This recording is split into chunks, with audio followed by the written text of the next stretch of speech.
I fear not the dark itself, but what may lurk within it. Welcome to Lurk, bringing you creepy, strange, and bone-chilling stories, with your hosts, Tim Harrison and Jamie Jackson.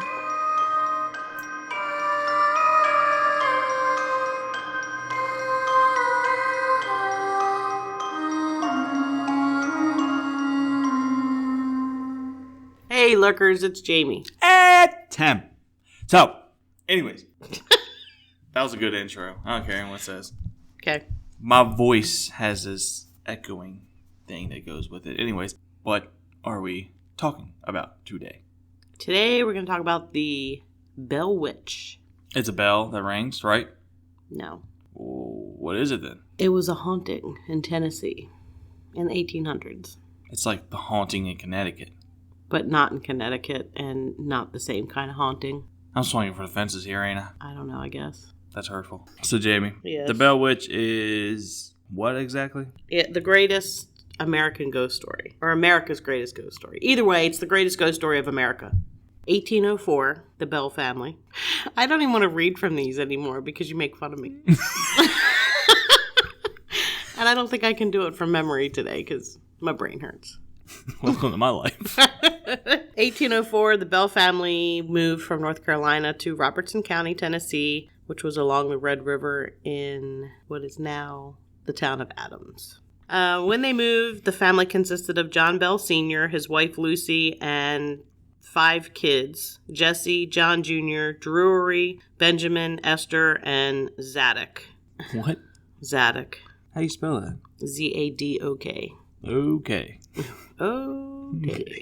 That's unique. And then after they moved in 1804, they ended up having 3 more children when they were in Tennessee. Elizabeth, who they called Betsey, Richard, who went by the name Williams, and Joel. Richard didn't go by Dick? No, he went by Williams, which I think was his middle name. Richard Dick Williams. Bell. Whatever. The farm that they had purchased in Tennessee was around 320 acres, and they were well off, had a good life, lived there for 13 years, and then 13 years, that's kind of when things started to go crazy. Before it got crazy, they were members of the Red River Baptist Church. John Bell was a deacon there at the church. So very respected members of the family at the time. Rich. What's a deacon? A member of the church? I don't know. Let me look it up for you.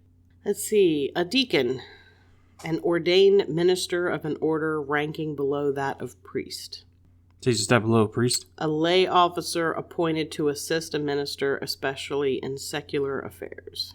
Okay, so basically, you'd have your pastor, because it wouldn't be a priest because this is a Baptist church. So you'd have like your pastor, or reverend, and then you'd have somebody below him who kind of helped, but wasn't the actual pastor. That's what a deacon is. Kind of like an elder in the church. And that was John Bell. And that was John Bell. Summer of 1817, members of the family start seeing some strange animals on the property. What kind of strange animals? Well, one day John Bell was out inspecting his cornfield, and he saw what he thought was a large black dog, except it had the head of a rabbit. It was like the head of a rabbit on a dog's body. What? I know, yeah. It was sitting in the middle of the corn row. Like staring at him? I guess, yeah. That's not really scary to me. It's just creepy. It's like, rabbits don't make any noise, so rabbit head that's just like weird. It's weird, and it would be like a, what the... Yeah. It'd be a Whiskey Tango Foxtrot moment, but it like...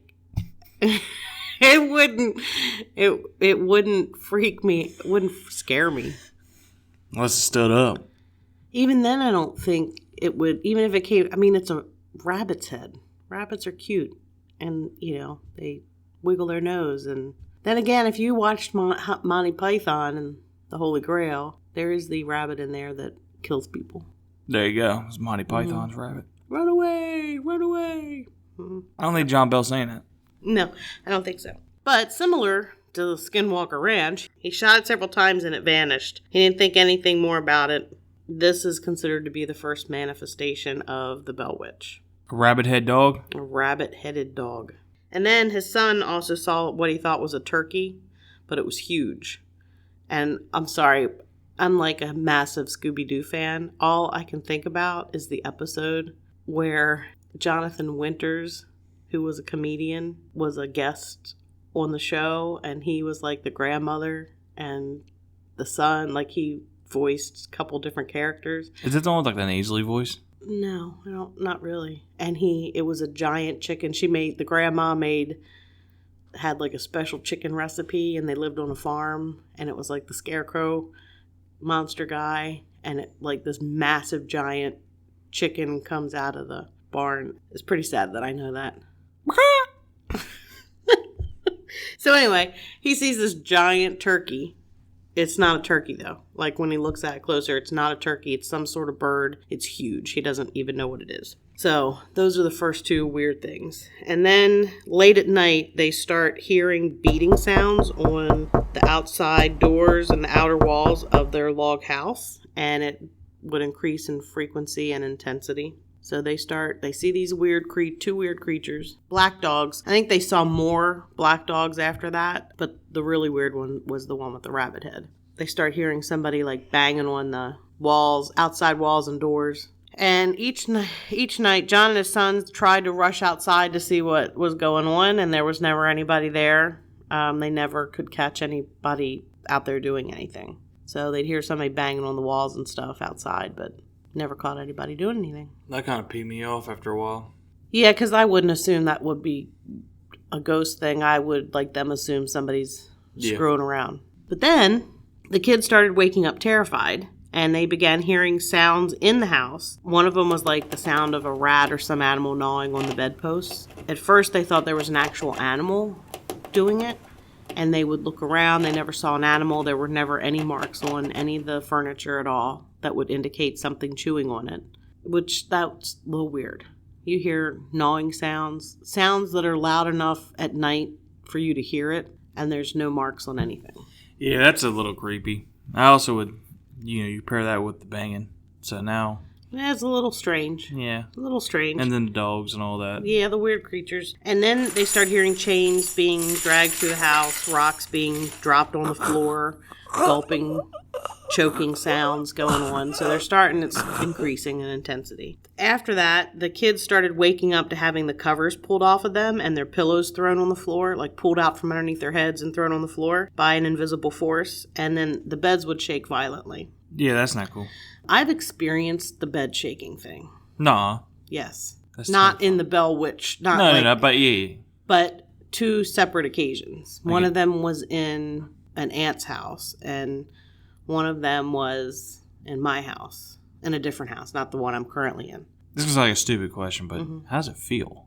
Like the bed is shaking. I knew that was coming, but like, you know what I mean? Like, when it was at my house, it woke me up, and I laid there, and I was like, did we just have an earthquake kind of thing? Because I wasn't awake, and then it did it again after I had gotten up.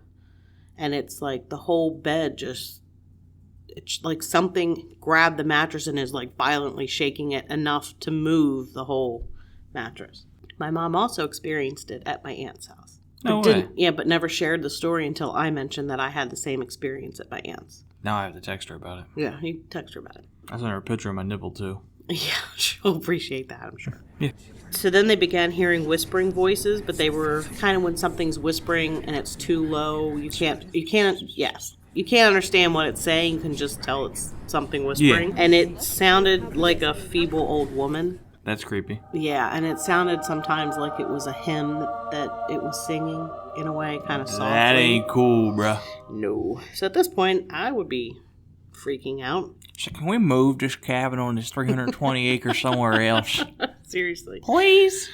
Yeah, so then it escalated, and then Betsey, she was 12 at the time that this was happening. She started enduring brutal encounters.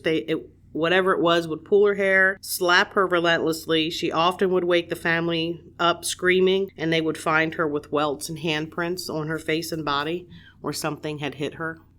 That's insane. Yeah. That's true. Yeah. The family was terrified, but John Bell did not want to say anything to anybody. They wanted to keep it to themselves. He's the deacon in a church. He, back then you didn't really share any family secrets And what is it, 1804? 1817. They moved there in 1804. This is 1817. Yeah, I know. They probably call them witches or something, do something crazy to Well, them. exactly.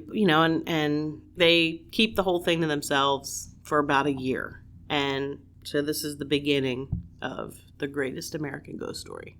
So eventually things got so bad, John Bell didn't have any other choice but to confide in his neighbor, James Johnston, and that was their closest neighbor, but they were also very good friends, and he trusted him. James? Yes. And so he invited James and his wife to come visit the house and spend the night. Just get somebody else's opinion of what's going on. So they want him, I don't know, it might be ballsy to ask this, they want him to kind of experience it maybe? They want him to experience what's going on, I think, to validate it so that they know somebody else is witnessing it type of thing. Okay, so all right, yeah. So somebody else experiences it outside the family. Yeah. Would go a long way to prove it. So Johnston and his wife, they were kind of skeptical. They did opt to spend the night at the farm, and at first things were pretty peaceful. But then once they went to bed, they were subjected to the same terrifying occurrences that the Bell family were experiencing. And after their bedclothes had been ripped off of them, James was slapped. He got slapped. He leaps out of bed and he yells, "In the name of the Lord, who are you and what do you want?" Sheets and stuff are pulled off of the bed. He gets slapped. He freaks out. There's no response to his question, his yelling. And the rest of the night was quiet after that. James told the Bells the next morning that the entity was most likely an evil spirit, the kind the Bible talks about. That was his opinion. Johnston said he would help put together a group of people to investigate and try to figure out what was going on. Of course, word got out because he's kind of asking people to come check out the house, which I guess this might be one of the first paranormal groups in America. I was going to say that. I was going to be like, Ghost Hunting 101 started here. This is where it all began. Word gets out after he starts trying to get people to check things out, and people just start showing up at the Bell house to see what's going on. Yeah, nah. Because they didn't really have a whole lot to do back then. There wasn't any television. So they just start showing up to the Bell house. And at first they would gather at the house and try to communicate with the entity, asking it questions, and it would respond with taps or scratches on the wall. And then it started responding with moans, and then eventually it started responding in a feminine voice. Nope. Not today, Satan. So the first night it spoke, there were 24 people present, and the entity told them, "I am a spirit. I was once very happy, but I have been disturbed and made unhappy. I am the spirit of a person who was buried in the woods nearby, and the grave was disturbed. My bones disinterred and scattered, and one of my teeth was lost under this house. I am here looking for that tooth." Also, supposedly it said, "I have come to kill John Bell." For a tooth? I don't know, just in general. Okay. I gotta ask. So apparently it was, supposedly this is the spirit of somebody whose grave was disturbed. Must be a precious tooth. I don't know, if you were dead, resting in peace, and somebody dug you up, messed around with you, and you lost a tooth, or any part of your body, you might be pissed. Yeah. I want saying. that tooth back. The farm was huge. It was 320 acres, and that meant there were workers and there were slaves on the property. And apparently while they were plowing a field, some of the workers found a grave, did find remains, and they figured it was Indian burial area. And then they went and told John Bell, and John Bell's son, Drury, overheard, or was told, either was part of the conversation or overheard it or whatever, them talking about finding what must have been a Native American burial. So later Drury takes his buddy and they go find it and dig it up and find a jawbone, and they take it back to the house to show his dad, John Bell Sr., and John Bell gets furious with them for disturbing somebody's grave and tells them they have to go put it back. That is supposedly where the tooth got lost. When they're messing around with the jawbone, they're saying that perhaps one of the teeth in the jawbone fell out and is now under the house. You know what you call a John Bell son? A jerk? No. What? Psychopath. Yeah. Well, in the 1800s, there was, what were you going to do? When I was a kid... Well, let's figure out here, Jamie. I didn't find any bodies. But when I was a kid, there's the legend in our area that Captain John Smith, who was from Jamestown, the whole Pocahontas John Smith, he found the area near where our family has property that's near Old House Woods. And it was said that he got stung by a stingray. And when we were kids, we thought he had died and was buried on the beach. So there were times when Kelly and I were digging on this beach looking for John Smith's body. But he didn't die. Looking for it is one thing. Playing with a jawbone is another. I'm not saying we would not have been like, holy crap, look at this skull, and like I'm not saying we wouldn't have done that. I don't know, because we never found a body. That was disappointing. It was even more disappointing to find out later that he didn't actually die. He lived. But what had happened was they dug a grave because they thought he was going to die. But he didn't. Oh. Also, kids poke dead things with sticks. So they do. What kids? Ethan poked a dead fish with a stick, and then the scouts all picked it up and passed it around. I mean, I've poked dead stuff with sticks. Like skulls and stuff. Like you get a stick to flip it over and look at it or whatever. Whatever. You had a sheltered life as a kid. I poked dead things with sticks and looked for dead bodies. It was cool. I just have a very found respect for death. I don't want to piss it off. I don't know. It was more like being curious and interested in, anyway. My grandma will go crazy. She heard I did something like that. She would go nuts. Yeah, I'm not saying digging up a grave is appropriate to do. I'm just saying I can understand the curiosity of kids. If somebody told me there was an Indian graveyard and I was a younger kid, I'm not going to say that I wouldn't go looking for it. My grandma would go, Trucker Lee, you leave them things be, okay? You don't know what comes after you later. I'm like, okay, Grandma. I'm not saying that's not untrue. I'm just saying that when I was younger, if somebody had said or I heard there was an Indian graveyard, I can guarantee you, Kelly and I were going to be digging up that area. That's all I'm saying. You hear the person that's involved in this party, right? Y'all two are always doing something bad. It's not bad. We never did anything but then y'all really illegal. Really illegal. Minor trespassing. Nobody's died, okay? Nothing was stolen. We did get shot at once, but nobody got hit. It was close. I'm just saying, I can understand as a kid in the 80s, I can understand back in the 80s that would have been that Indian graveyard. Let's go poke around. That's all I'm saying. But you take poking around to a literal term. You're like, you grab that stick over there, Kelly, come on over here, let's poke this thing. Jamie likes digging up dead bodies down low. Poking them with sticks she finds from far below. Okay, that's enough. Okay. Anyway, that's all I'm saying. I can understand a kid, especially then. What is there to do? It was wrong for them to pick up the jawbone and parade it around. You know what this reminds me of? Boys in the Hood. I've never seen that. I know, one movie. Score one for Tim. Score one for Tim. But there was a dead body that everyone hears about, and they're like, there's a dead body. And a bunch of little boys are like, let's go look at the dead body. Okay, you ever see the movie Stand By Me? I know you didn't. Stand By Me? Mm-hmm. Have you seen it? With Denzel in it? No. Okay. Who's in it? River Phoenix.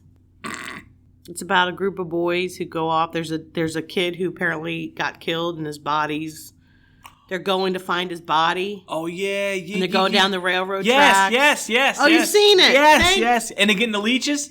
Yes. Score 2 for Tim today, baby. Let's go! Kelly and I were just talking about that movie and how we like rail trails because it reminds us of Stand By Me and going to look for dead bodies. We got to get back on track because we went way off topic and talked about Pocahontas and John Smith and digging up dead things. We have a very tight schedule to keep today. Let's go. We do have a tight schedule. Come on. Okay, so anyway, Drury digs up Jawbone, takes it to his dad. His dad gets ticked off. Back and forth, yep. Supposedly, there is a documentary that A&E did with an apparent descendant of the Bell family who was looking into the legend. Good. On this A&E documentary, they claim that when he must have dislodged a tooth out of that jawbone when he had it at the house showing his dad, and that is what the tooth was that this legend is referring to. Who knows? Who knows? the spirit's voice, after it talks to the 24 people in the house, the spirit's voice starts getting louder and stronger. It's unmistakable. It's singing hymns, quoting scripture, carried on intelligent conversations. It even managed to, and this is one thing, it even managed to quote 2 different sermons that were given on the same day at the same time, but 13 miles apart. And later that day, it was able to quote word for word both sermons. And it was questioned, how do you even know what we said? And they said, well, I was there. And they said, well, how do you know? Because we did these at the same time. And it said, I was there in both places. So it's now saying it can be in multiple places at once. That's nerve-wracking. Mm-hmm. It gained strength, and it began speaking when it was asked. It began speaking more. And when it was asked who it was and what it was, it gave different answers. It gave a different answer every time. But at one point, it said it was the name of a local woman named Kate Batts. Almost everybody believed that one. I mean, it apparently gave tons of different answers. This was just one answer that it gave. Okay. But Kate Batts apparently she was a woman who owned land. I don't know. Some people disliked her, I think. And so that's the one everybody decided that's who it was. Oh, it's Kate Batts. It said it was Kate Batts. Well, yeah, it said it was like 20 different people, but that's the one you honed in on. And I think, similarly to the Salem witch trials, a lot of the women who were in the Salem witch trials were women who were property owners or outspoken, and women weren't supposed to be like that. Yeah. And so they got targeted. I think this is a similar situation. I think she was outspoken. I think she was a businesswoman. I think she was a property owner. And I don't think that was looked on very highly. I was about to ask you, I was like, 1817, 1820, it's very rare for a woman to own anything. Yeah, pretty much their husband ended up with it. And I can tell you that, like, if a woman's husband died, she would inherit items of his or property, but only if she stayed a widow. If she remarried, then any property she owned from her first husband would revert to his other heirs. I know this because I've read a million different court cases doing genealogy. But that's how things worked back then. You only retained the inheritance of your deceased husband as long as you didn't remarry. Pretty crappy in my opinion. That's pretty crappy how they looked at women, period. Yeah, so that's why I think they picked her. So they referred to it as the Bell Witch was Kate Batts. I don't think that's who it was at all. Well, the A&E thing definitely proved that wrong. Yeah, the A&E show did bring up a lot of points. This is an entity, supposedly, and Kate Batts, she outlived John Bell. So if she's not dead, how is she haunting a house? That's true. Because they call it a witch, but it's not really a witch. This is a haunting. This isn't a witch type thing. Correct. Just to explain all that, but that's what it's called, is the Bell Witch. I think because they said it was Kate Batts, but it's not her. Okay. So this one time, this self-proclaimed witch tamer comes to the farm, saying that he could get rid of the witch for him. Okay. So the witch tamer. A witch tamer. He's going to get rid of the witch for him. Okay. And while he was there, things actually settled down. And allegedly, the family offered him money to stay on the farm because things had settled down, everything had chilled out, and they thought the witch was gone for good. But then he went to leave the property for some reason, and the horse refused or was unable to move. And then all of a sudden, he tried tons of things to make the horse move. I think he pretty much beat the horse to try to make it move. Right. It refused or it couldn't move. And then all of a sudden they hear the voice say, I can make that horse go. I'll get on behind. And the horse freaks out. All of a sudden just freaks out, starts running off with the witch tamer hanging on, screaming, and he never came back. Yeah. I've had a horse take off on me, not because a witch jumped on behind, and you sure? Because I heard a faceplant story that you told me the other day. It was pretty serious. I've fallen off of horses too. This is the same horse, by the way. This is after we got him. I'm actually on the horse, and he's taking off with me, and I'm screaming to my mother as he's racing around, and she's like, "Pull back! Sit down in the saddle and pull back!" And then it was fine. I stopped him. But I'm just saying that it's a little crazy when a horse takes off with terrified running with you.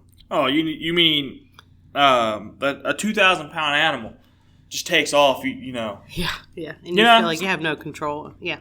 Yeah. Yeah. So, anyway, he never came back. You know that horse probably weighed more than my car?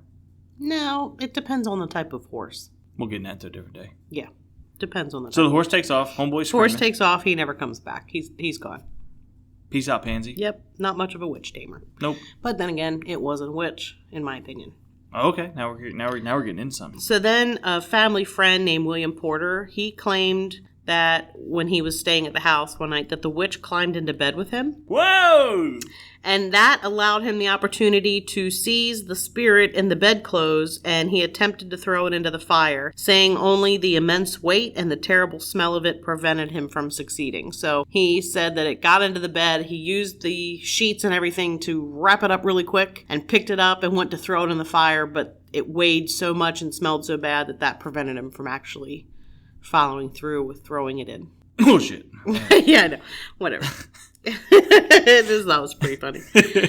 So the word began to really spread well past the town of Adams. And It actually reached Nashville. And that's where General Andrew Jackson finally heard about it. And he became interested.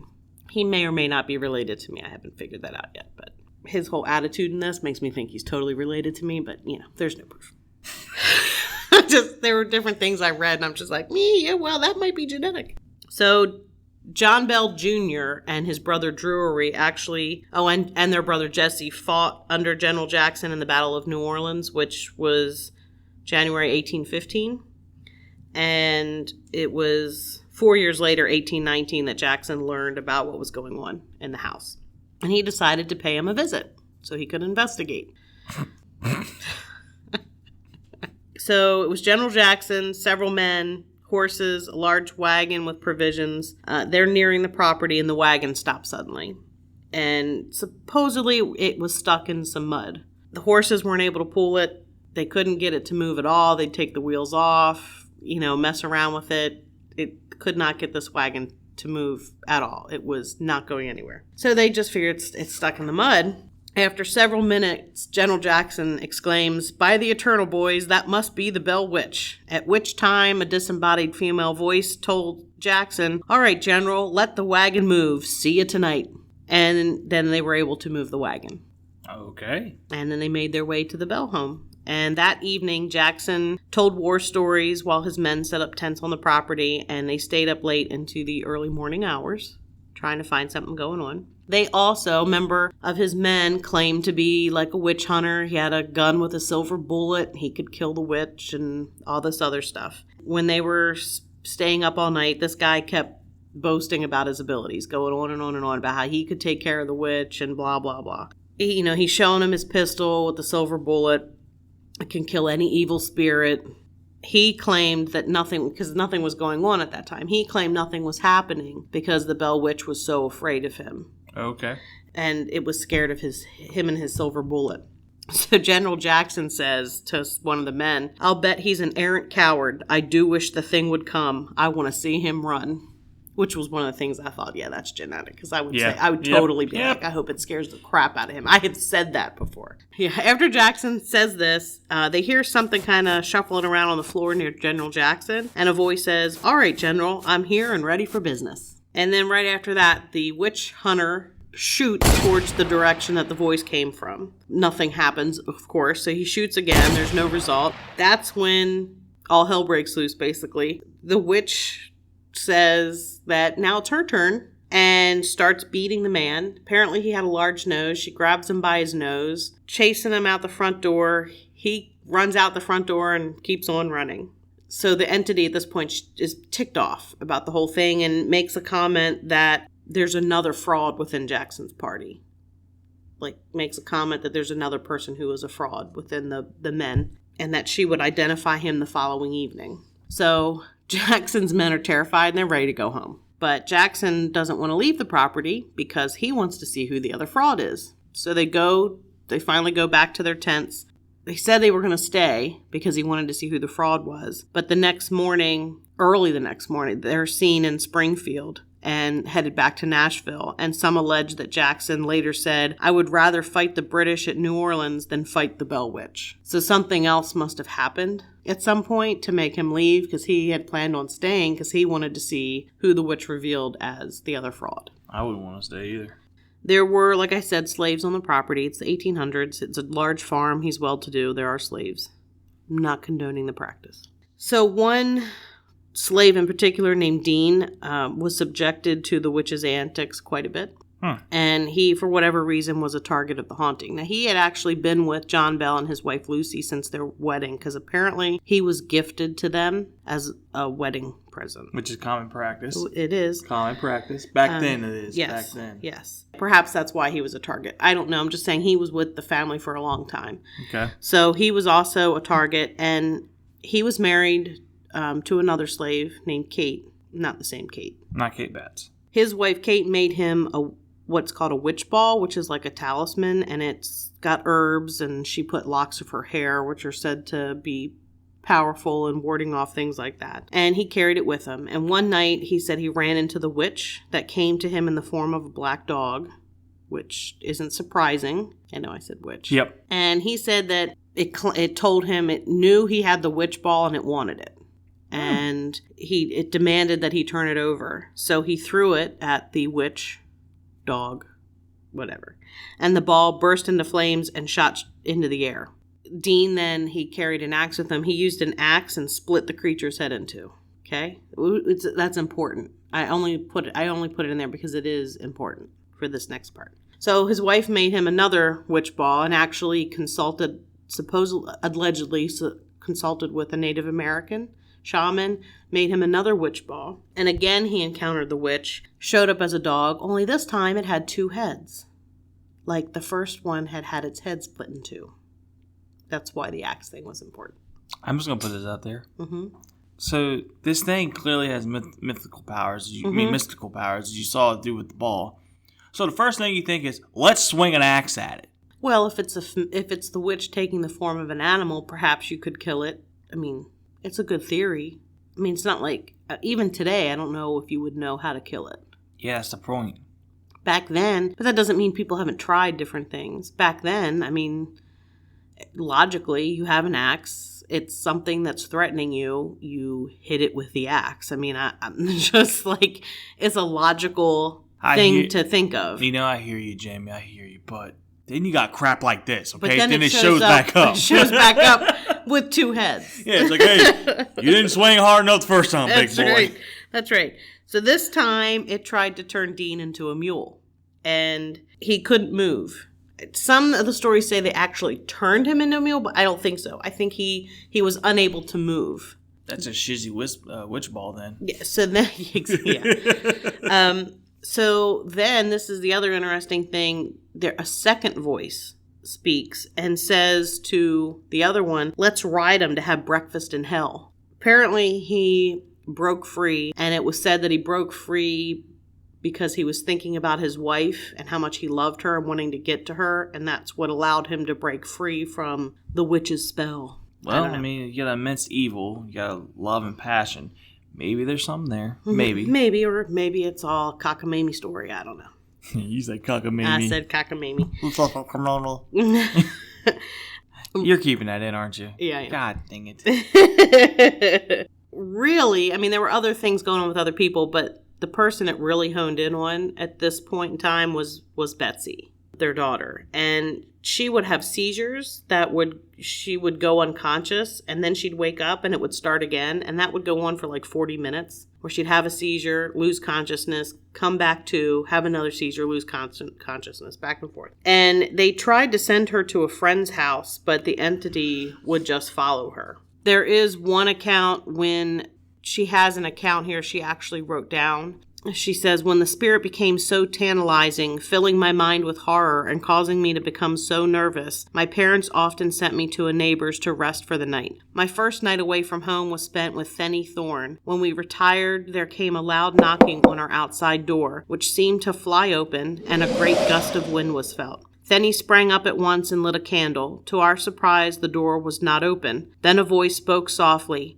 Betsey, you should not have come over here. You know I can follow you anywhere. Now get a good night's sleep.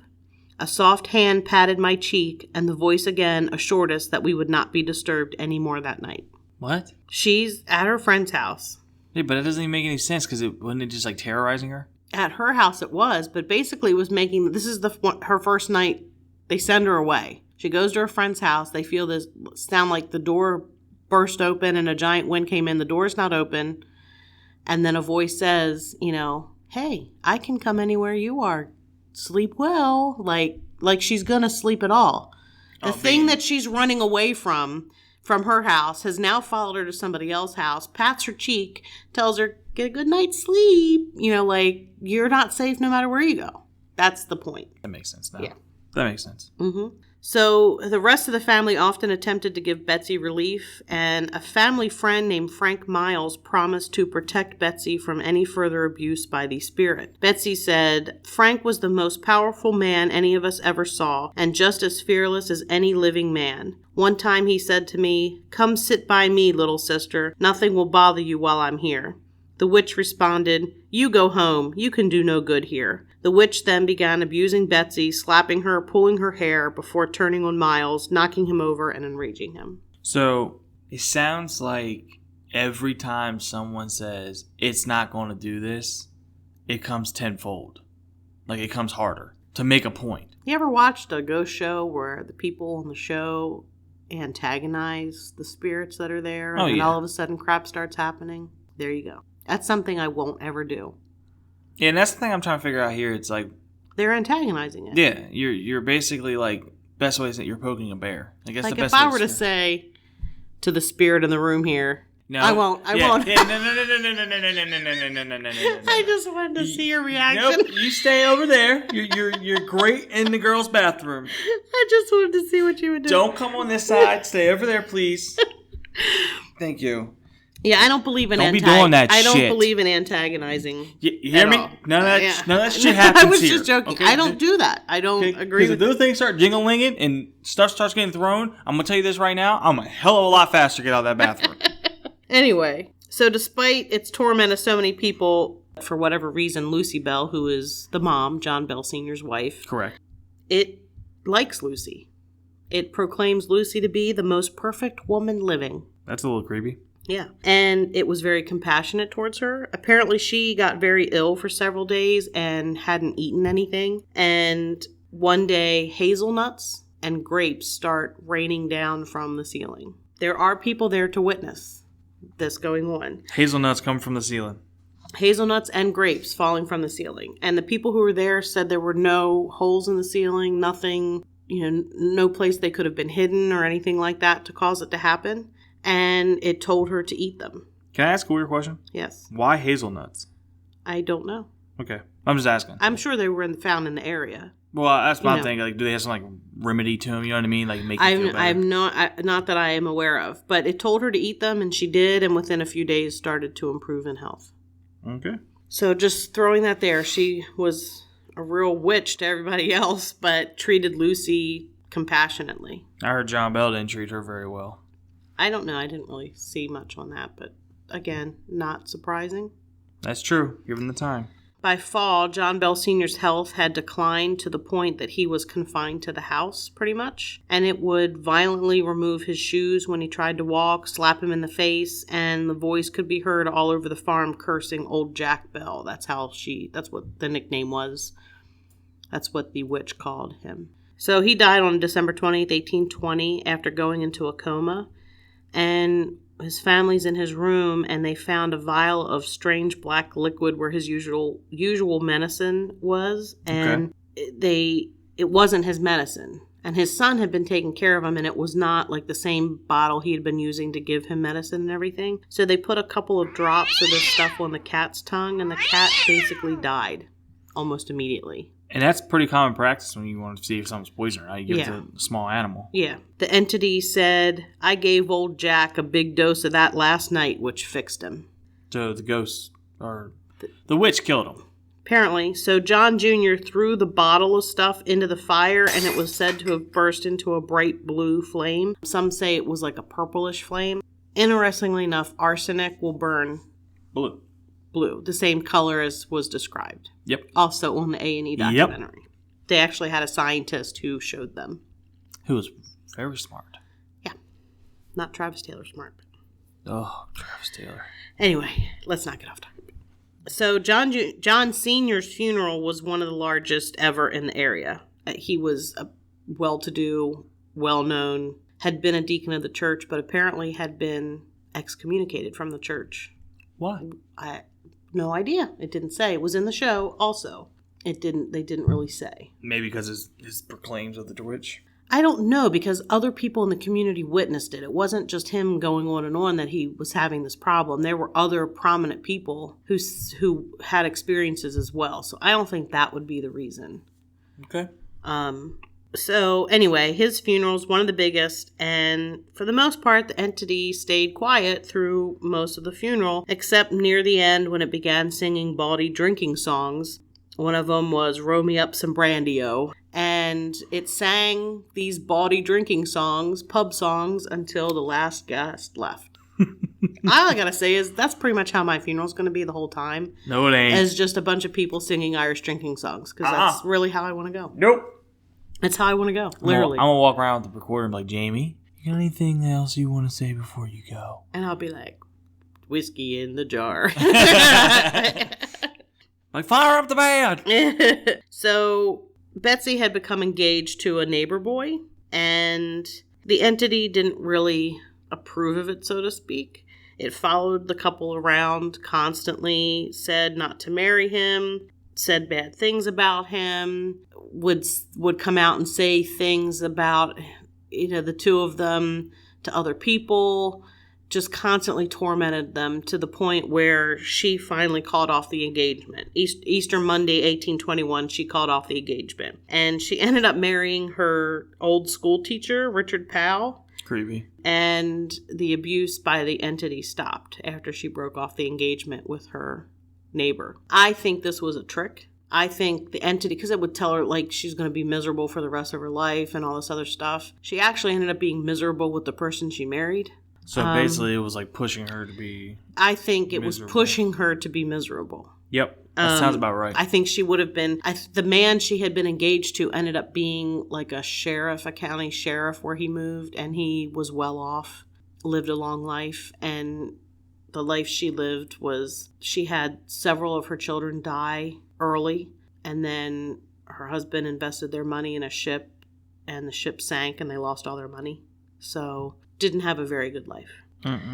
So the entity said farewell, said it would be back in 7 years, and it did return 7 years later to John Jr.'s home, where it made several predictions about the future. And some of the predictions included the Civil War, World War I, World War II, the Great Depression, and said that the earth would end in a great fire. So that's something to look forward to. Okay. Since we've already been through all the other things. Okay. It's still blamed for things in the area. People say they hear faint sounds of people talking. Children playing can be heard. Candle lights are seen in the fields. There's also a cave located on the property that was part of the Bell property, and it's called the Bell Witch Cave, said to be where the Bell Witch went to when it was finished with the Bell family. And a psychic who visited the cave said that it was a portal and that there wasn't just one spirit, but hundreds in the cave. Okay, now I'm thinking of stuff. Okay, we're going to wait till the end. Okay. Wait till the end. The first room of the cave actually has the tomb of a Native American girl was dated to the late 1700s to early 1800s. She was killed by a gunshot, and somebody actually stole her body from her tomb. Why, from though? the cave. I don't know. I don't know exactly when it was stolen, but somebody took it. That's just fucking creepy. Yeah. The unexplained activity in and around the Bell Farm in Adams, Tennessee still continues. There's various encounters near the property, along the old Nashville-Clarksville Road, and in the famous Bell Witch Cave, which draws tourists and ghost hunters. The Bell Witch has been the subject of countless modern books, analysis, documentaries, and movies. An American Haunting, which was a 2006 motion picture, was loosely based on the Bell Witch. Really? Apparently. Loosely. That usually means not really. Okay. When they say loosely based, it means it bears no resemblance at this point. Okay. They may have started with that, but it ended up being... It started so strong. That's usually what loosely means. So apparently, even though the Bell family, the haunting of the Bell family ended almost 200 years ago, tales of the Bell Witch are as compelling in 2009 as they were in 1819, because it's still talked about quite a bit. So it definitely left its mark on the area. Yeah. There was an article about the psychic that was featured on that A&E documentary. That documentary was called Cursed, the Bell Witch. That was the name of it was like a docu-series is the term. There's a picture of a girl screaming on the front. Yeah, she claims the bells weren't cursed, the land was cursed. And in disturbing the land, that's what set things in motion. I think that's completely... I think that's believable. Oh, that's believable. No, I believe that's 100% believable. If they had property, they already said that they had found burial graves and Native Americans were in the area. I think that's 100% accurate. Okay. She also claims that the Bell Witch did not kill John Bell. A slave killed John Bell because he couldn't protect Betsey from being sexually abused by another family member when she was 11. Okay. That's basically the Bell Witch in a nutshell, a hazelnut shell. Wow. See how I tied that in there? See what I did there? How you tied that? I did. I just thought that all by myself. That was just a nutty one It wasn't even written down. This is my thought on just what I mentioned with the alleged sexual abuse. That actually came up in the documentary as well. That was something that was not a secret, really. So you believe that it was sexual abuse? Well, he was excommunicated for a reason. Okay. He was. I don't know that he was the one. There was also apparently a property dispute, which could have been the excommunication thing. I don't really know why he got kicked out of the church. Okay. I don't know. But there was mention of the sexual abuse claims. And I'm just going to put out there that poltergeist type activity, which some of this, the knockings, the rappings, the noises, oftentimes are associated with girls Betsey's age at the time. Prepubescent girls. It's a hard word to say. So preteens. Yeah. They're kind of at a point in their life where their bodies are changing, and it's almost like the thought is that they are manifesting the activity because of all the changes going on. There's a lot of, if she were sexually abused at that same age, there's a lot of emotional trauma. I'm not saying that I believe that. I'm just saying that there are studies about this type of activity and it being associated with girls her age, and that perhaps that is where it came from. But the voices and things like that obviously wouldn't be associated with that. Correct. But I think there is something to that claim that was going on. I don't think a witch killed John Bell. No, I definitely think Betsey did I don't think a ghost. I don't think Betsey did it. I don't know that Betsey did it. Well, this says a slave killed. The psychic claims that a slave killed John Bell because he knew about the sexual abuse that happened that nothing was done about. I mean, that could be it. All I'm saying is they had slaves that were with that family for a long time and would have seen the kids grow up. And I definitely don't think Kate Batts had anything to do with it. Kate Batts is definitely that's just... I think the land is cursed, though. I think the land is cursed dramatically, and I think it was left good enough alone until they messed with burial sites. And I think, given the history of burial sites, especially Indian burial sites, anytime someone messes with anything like that, there is major repercussions, not just for the family, but for years to come after them. So I think that it was something along the line of they messed with an Indian burial ground, maybe several, because they used the land. They plowed the land and things like that in 1817, or that's when he started experiencing things. I mean, he's probably worked the land for so many years. He's probably disturbed a lot of things, either A, unintentionally, just not knowing about it, or B, maybe he knew about it and he was just trying to keep it under wraps for a period of time. I think I lean more towards unintentional because the one account said that the workers came across it and they told him, they stopped and they told him, and he seemed to be respectful. Like he got ticked off with his son for digging it up and disrespecting it. So I think it was not an intentional thing. 320 acres. Back then, if you're in Native American land, I would think it would be difficult to not find something on your property. I mean, that's a lot of acreage. Yeah. That's almost as much acreage as the Skinwalker Ranch. Skinwalker was like 485. So 160 acres more than this. So still, that's a huge piece of property. I'd just like to have 3 acres. I'd like 5 at least. I would love 5, but then I got to cut it. You get goats. I don't like goats. I'll get a cow. That too. I want one of those too. I love a cow. I'll get a cow and name it Rhonda. Whoa. All right, so long story short here. Family curse, yes or no? I think they had the experience because of the land. I think the land was cursed, but it did follow Betsey. Supposedly, Betsey had some things that happened to her afterwards, but whether it was the Bell Witch or she just had a miserable life because of her choice in husband, who was like quite a bit older than her. Just seems like a great guy. Definitely land cursed. Land's definitely cursed. I think that if they probably somehow brought a shaman or someone on to kind of like smooth things over, I think they would end up having to sell and move eventually. But yeah, land's cursed. So would that conclude Bell Witch? I think that puts a pin in it. I love Bell Witch. Anyways, Jamie, go ahead, put a bow on it for us.